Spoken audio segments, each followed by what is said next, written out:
Good morning, everybody. It's Sunday morning and I'm going to go to the gym because, as you've heard me state in a couple of my vlogs now, well, a couple? I've only done one. What am I talking about? It's too early. As you heard me state in the last vlog that I did, that I'm a little bit overweight, so I'm going to try to lose some weight. I'm currently sitting at about 95 kilogram and I want to drop down. For anyone that doesn't do kilos, that's 209 pounds or 14 stone, 14 and a half stone, thereabouts. I want to drop down to sort of about, I don't know, about 12 stone, about 170 odd pounds, about 70 odd kilogram, I don't know. Anyway, I'm just going to go and do a little run. We have a little gym in our complex here, so I'm going to use the gym and go for a little run, and I'll take you with me.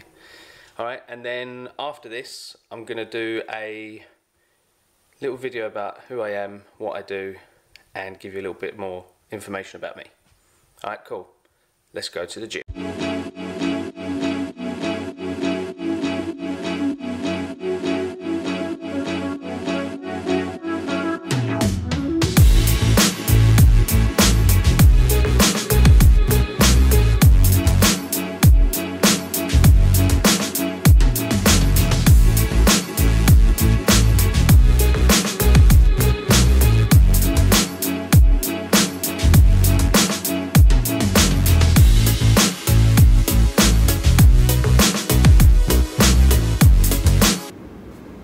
Alright, so we're in the gym. I'm recording this on my iPhone now because I didn't want to bring the big camera with me. Let's get on the running machine and do a little run. Hopefully this will track my face. Aha! There we go.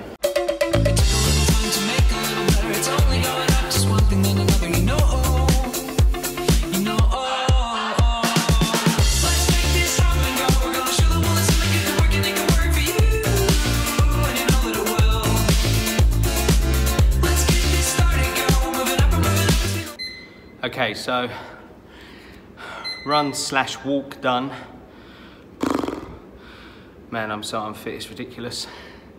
It's going to take me quite a few months to really eat well, train and lose some weight, but luckily for me I have quite a few friends in the fitness industry, so I'm going to definitely call upon them to help me become my former thinner self.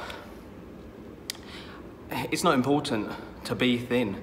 It's not, I'm not doing it for this or for anybody else, just so you know. I'm doing it for me so that my clothes fit me comfortably, and so that when I put my shirts on, the buttons don't stretch, and when I put jeans on and they don't fit, I don't feel, you know, bad about myself that, wow, these jeans don't fit me.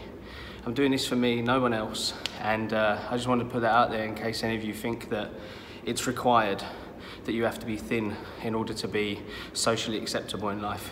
It's nothing for that. It's just for myself.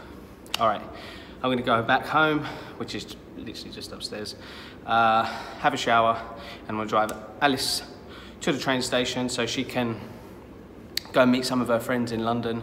She's crazy, it's the London Marathon today. It's gonna be mad.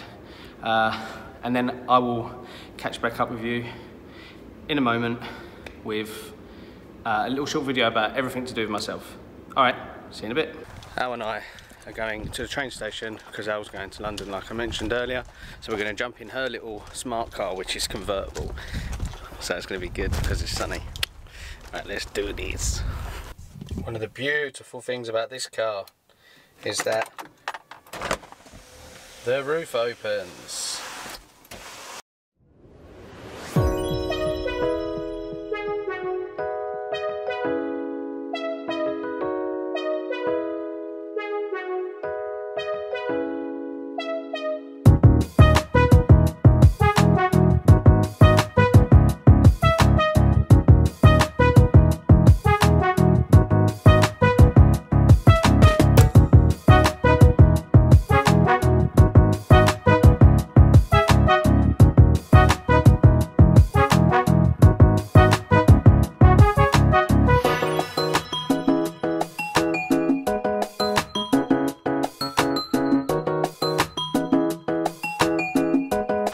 Alright, so Al's just jumped out of the car, she's going to go into London. I am now going to drive and put some fuel in her car because she likes to drive it around dangerously.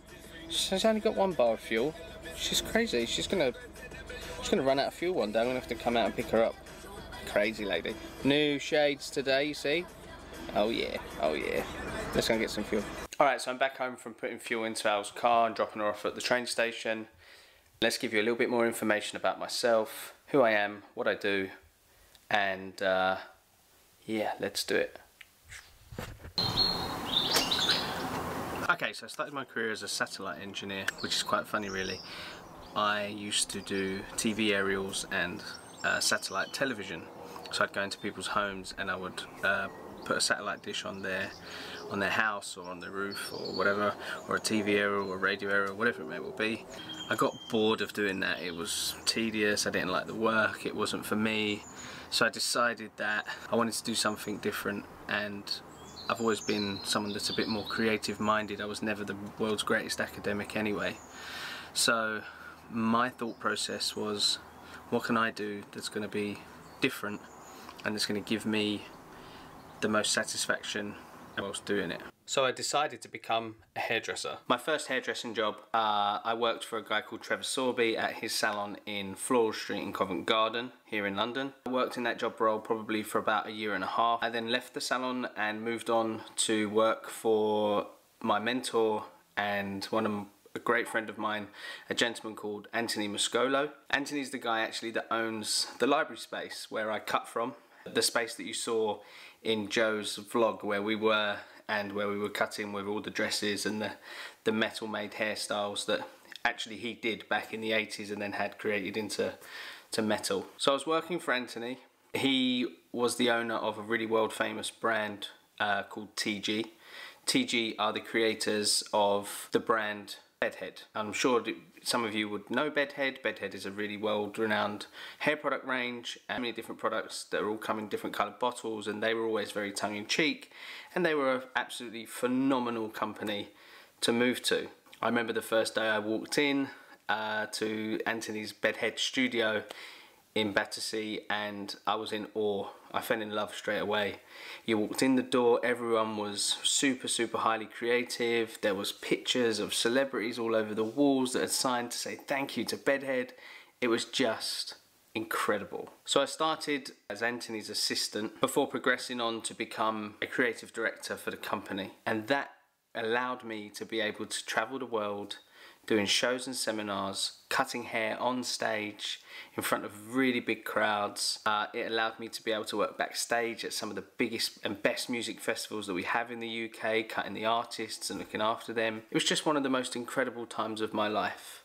The job also gave me the opportunity to work backstage at London Fashion Week, which is incredible. You are there, it's high octane, there's loads of stuff going on, there's big stress, there's a lot of pressure, you're getting the hair done for all the models before they are then pushed over to the makeup artist, or you're doing it at the same time, so the makeup artists are trying to get the makeup done, you're trying to get the hair done, and then all of a sudden, boom, they're gone, and they're off, and they get dressed and they walk on the runway. So I've had the opportunity to do some amazing things, but one of the best things I got to do whilst I was at TG was to become an educator. And in that role, I was educating and teaching people at the London Academy in Battersea for TG, and teaching people how to cut hair, how to do different types of hairstyles, how to become much better at the craft themselves. And that is something that I hold dear to my heart still to this day, and something that I love doing. Whilst I was at TG, I also found a great passion for cutting men's hair. It was short, it could be messy, it could be super classic and clean. There were so many different things I could do and express my personality through cutting gents' hair. I could do it through cutting women's too, but I found the whole experience of cutting women's hair to be a slightly different one. I vibed better, and I could have more of a laugh and a joke with guys than I could with women. I had to be super professional and super, you know, serious all the time, and I'm not that type of person. I'm pretty much a joker, if I'm really honest, and hopefully that will come across within these vlogs as they progress and time goes on. So where I'd found that passion for doing men's hair, that ultimately led to the extremely tough decision to leave TG. a company I'd worked for 8 years. My mentor was there, my friends were all there, it was an amazing company. Why would I want to leave? But I knew that if I didn't, my progression would not carry on, and so I would end up stagnating.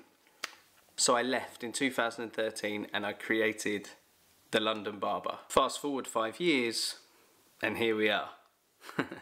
Before I talk about the London Barber and what it is, I want to touch on something else. I have a secondary job that I do. I collaborate with a brand. That brand is Axe/Links here in the UK. So 3 years ago, a guy that I was working with, a guy called Cuba, that was working with me at TG, had left TG just before I left, and he had gone on to work for Axe. And then he called me 3 years ago and asked me, hey Kieran, do you want to do some freelance work for us? And I was like, yeah, sure, that sounds amazing. It was a massive grooming brand. It was all to do with gents, and it was something I was super passionate about. And they were doing this brand new campaign called Find Your Magic. And I loved it, and it was incredible for me to see that another company was also doing something that I felt was perfect for the time. And Find Your Magic is a fantastic tagline and campaign that they did, because it really helped a lot of guys, I feel, express themselves and to become who they are and be who they are. And so for the last 3 years I've collaborated with Axe/Links as their global creative director. And that job has allowed me to be able to create hairstyles that you've seen in a lot of different advertisement campaigns of theirs. It's allowed me to travel and pretty much just be able to focus on building the London Barber whilst collaborating with what I can say is arguably one of the biggest brands in the world today. So there is a lot I want to achieve with the London Barber brand. And now that I'm vlogging, obviously it's great because you guys will be able to come with me on the next chapters of the journey and watch me as I build this brand from being just myself and pushing it as far as I can. I'm really excited about this, and the fact that I've started vlogging now and that you guys are going to be able to come with me on this journey, it makes it all the better, because it drives me to really push on and to really fight for everything that I've wanted to achieve in my life. And this is really helping me because it's giving me a confidence booster and a complete kick up the arse to really push myself to achieve everything that I'm setting out to achieve. Because if I don't, then I wouldn't only have failed me, I would have failed you guys too. I'm not gonna lie, starting the vlog was really scary for me because I know nothing about filmmaking. I definitely know nothing about editing. The last video that I made, wow, that took me a long time. I was up till the early hours of the morning trying to edit that. I don't know much, but what I do know is the more I do it, the better the production value will get, the better the editing will get, the better the footage will get. I'll be able to do so many really cool things, and I'm really excited about it. And I can't thank you all enough. I really can't thank you all enough for the overwhelming, super kind comments that you've all left me on my last video. The fact that, you know, like I've had 1,500 views off that video, it's just insane for me. Honestly, thank you guys so much. It's really appreciated. And as I said in my last one, I promise I'm going to do everything in my power to bring out as much content as I can and keep putting these videos up so we can go on this journey together. You can watch me as I push on and make the London Barber the best and biggest male grooming brand in the world. Hopefully. Okay, so I'm going to end the vlog here. Obviously it's night time now, so thank you very much for watching the video. Please subscribe and hit the notification bell button, and don't forget to follow me on my social channel, which is @TheLondonBarber, and I will see you in the next video. Alright, see you later. Peace! Peace? Not peace.